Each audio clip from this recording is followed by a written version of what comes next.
I want to ask you guys. President Trump's been in office for 3 weeks. There's a lot of talk on tariffs. Yeah, it's a lot. We are starting to see Mhm. the impact of it. 100%. We got letters recently from a lot of our suppliers, from our roofing products, a lot of our construction products, even windows, doors, petroleum-based products. Everything is getting a price increase, Yeah. 5% to 15%. Yeah, probably the average around 8%. It looks like across the board. I think those were coming. They were coming. They were coming. Period. Those were already well into works. This just plays into their hand a little bit to for everybody that loves to give pushback. Because this is like the 12th increase in 4 or 5 years now or whatever. And it's just a fact of life. So I don't think the threat of these tariffs had anything to do with the price increases we're going through right now, but it could also spur another set of price increases that would come a lot faster, and that's yet to be seen. It just depends. But it's just something that we got to understand as a company, be prepared for. We know they're coming. We're already prepping different, clients and stuff to make some decisions before March 31st, because their prices are no good after March 31st. They're going to have to go up, and we don't know yet exactly how much that is going to reflect, and as far as new pricing, but it's significant. I mean, 8 to 10% is pretty significant across the board. I had a buddy that used to work at not that many years ago at Home Depot. We always laugh about it because I tell him what a pack of shingles costs these days, which is now well over $30, and that's our cost. And he cracks up. You could get a square of shingles, 3 packs for $30. Not too long ago. So, well over $100 per square now is just absolutely insanity for shingles. And so, they're petroleum based, so we get some of that stuff under control. Where we can maybe produce and buy some of the minerals and things ourselves. Prices are only going to continue to go up. Yeah. Mm-hmm. Yeah, it was last thing I want to end on is, as I've been paying attention to everything going on with the talk of tariffs. My youngest daughter, she turns 15 tomorrow, and she's going to be in the market. We're going to be in the market to getting her a car. So I've been paying attention to car prices. So car prices were going down just because of how much they've gone up over the last few years. But now that the tariffs are happening, or the threat, no tariff is like the threat of tariffs have been going on, which is a negotiation tactic. But a lot of auto manufacturing happens north of us in Canada and south of us in Mexico. So now that, the pricing has been going down, but now with the threat of tariffs, new car prices could go up with the tariffs if they are enacted, $5,000 to $8,000 for the price on top of the already expensive price of cars.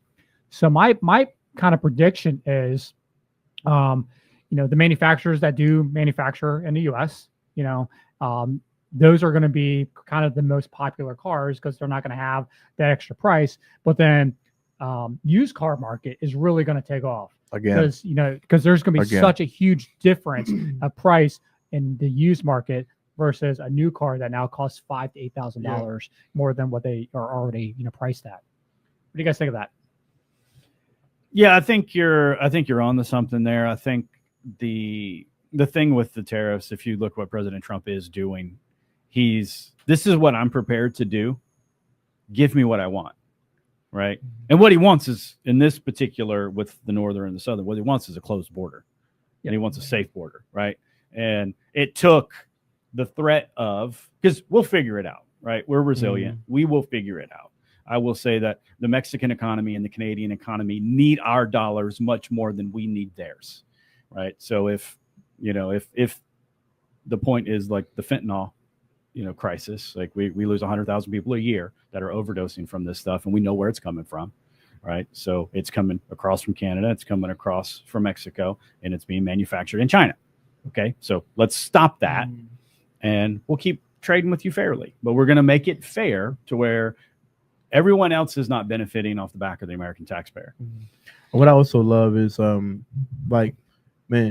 rise of prominence again for the USA. You know what I mean? I feel like, man, he's come in and he's a dog at it. And it's like, to me, obviously, I was talking to the guys downstairs. They're on a deli, G&G's. We go there all the time. And, they're always talking about it. And And he was like, man, the Canadians are mad at us. Oh, they're rioting in Washington, D.C. Oh, no, I just want everyone to be happy. And I'm like, bro, man, sometimes, man, peace comes out of sword. And for such a long time, we've been so docile. And now we're at a place of strength. Not that we lost it, but, man, now I feel like us giving that pushback, I think slowly and surely, man, USA is back to, we're back, baby. You know what I'm saying? Yeah. Yeah. I mean, just earlier today, he pulled us out of a handful of UN committees, Yep. Because he doesn't feel like that the American taxpayers' money is being spent wisely. Mhm. So, hey, we're not going to play anymore. Yeah. Right. Fix it. Yeah. And then we'll see if we can participate. For sure. Mhm. Yeah, I'm going to echo what you were saying earlier. Well, I think the number one priority is safety of Americans, 100%. and that's kind of the first negotiation. Is with the threat of tariffs, is with all the drugs coming in, it's hurting America, and they need to get their act together and do their part to secure the border. Mhm. We do our part within our country, but Mexico, Canada needs to do their part. But then the other part of it is the actual fairness of trade, Yep. where the U.S. has been pretty much bankrolling and losing for decades to every other country out there, and it's not fair to us. So I'm 100% on board with the fairness of trade, fair trade. It used to be free trade, Right. So back in the 80s when we're coming out of the Industrial Revolution, and they started thinking, okay, for America to prosper, we have free trade agreements with developing countries where they can take the raw material and produce it in a way that's a fraction of what it would cost here in the U.S. At the time, it was good policy, Yep. but that was 30, 40 years ago. Mhm. So the world has caught up.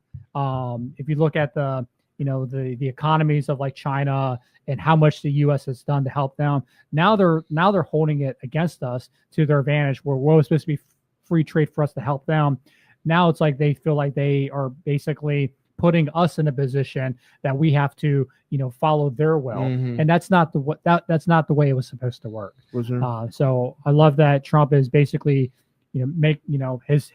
his policies are for safety of Americans, one, but then the fairness of trade to make sure we're not getting screwed by every other country in the world when it comes to our economy versus theirs.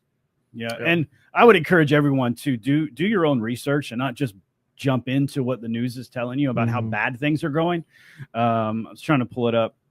The exchange to the US dollar to the Canadian dollar, like over the last couple of days since all this is Oh, going. Canada just went to crap. Yeah, Yeah, it They just- get crushed. Right.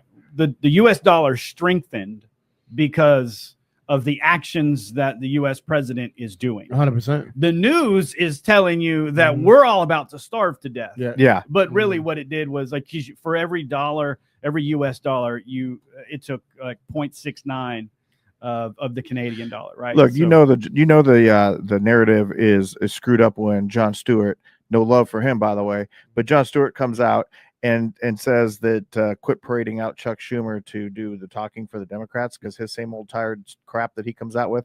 He started rambling about, well, if you love pizza, that cheese on your pizza going to start costing more money, and no more guacamole at the table. I mean, this guy's clueless, needs to disappear for sure, but needs to retire. Can we say term limits? But that's a subject for another day. But I'm telling you, like you said, do your own research, figure it out yourself, because there's so much just negative, different kinds of news going on out there. Look, tariffs don't solve everything. They probably don't even solve a lot of things. But what it does is it starts. It's the start of a path to start having the talks that you need to have. Yeah. Tariffs don't really necessarily have anything to do with the border, but it opened up the conversation to be, hey, we'll put 10,000 troops on the border to stop all this stuff and fentanyl and Right. everything else coming through. Mhm. Now we got to follow through to make sure that happens, because we've been promised that before under the Biden administration, and that never happened. He came up with the same thing, just it never happened. They never followed through with anything. Canada, they played their trump card, if you will. They threw their bluff out there, For sure. and then Trump called them on it. Now Trudeau, all of a sudden, hey, we'll do a fentanyl czar. Yeah, okay, that's gonna go. That's a nothing burger right there. Mhm. But the bottom line is it brings people to the table and then allows us to, work that conversation. Same thing that's going on with Panama. So there's just a lot of stuff going on that you got to get educated on. And if you believe in America first, which apparently a lot of people maybe don't, but I do. And you have to protect everything that we have here. Whether all these other countries love it or not, America's survival of who we are, what we do, how it works around here is everything to kind of runs the entire world off of how we make things happen. So, and we're praying for these food costs to go down. I tell you that much, because man, everything right now I would say is, man, food out of all the pro. It's I'm about to start growing my greens in my backyard, man.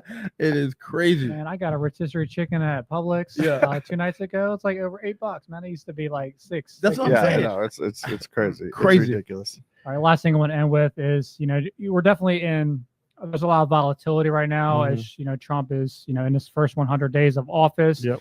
Just the crypto markets. If you own any crypto, just the fluctuation of that. I think Bitcoin was strong. It was almost ready to break 110,000. Then it dropped to like low 90s. Then it kind of went up over 100, but now I think it's about 96,000 or something like right now.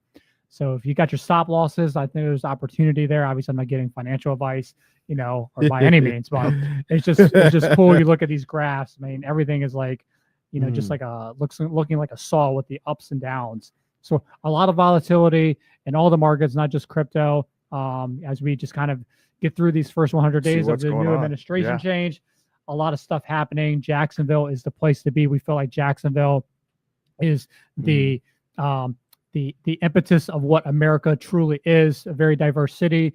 There's still a lot of old, traditions and morals, but it's also a very welcoming city to, newness and thought and growth and things like that. And we feel like we got the best of all worlds. So that's DeVore Live 2525, February 5th, 2025. Yep. I got to coin that or something. But brought to you by DeVore Capital Group, Construction Real Estate Development.